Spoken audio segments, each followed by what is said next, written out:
supplémentaires ont connu une hausse des prix des nouveaux logements en juin par rapport au mois de mai. Et les prix de l'immobilier dans plusieurs autres villes du pays ont arrêté de décliner par rapport au mois dernier, selon les données publiées par le Bureau national des statistiques basées sur la surveillance de 70 villes chinoises. Cette tendance se déroule alors que l'économie chinoise s'est stabilisée à 7% au deuxième trimestre. Le marché immobilier a connu une hausse régulière des ventes, bénéficiant des mesures macroéconomiques telles que la baisse des taux d'intérêt au cours du premier semestre de cette année.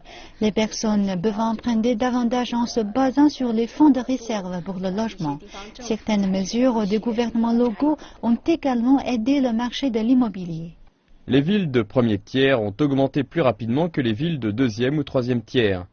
Les prix de l'immobilier dans la ville de Shenzhen, dans le sud de la Chine, ont connu la plus forte croissance avec 7,2%, suivi par Shanghai.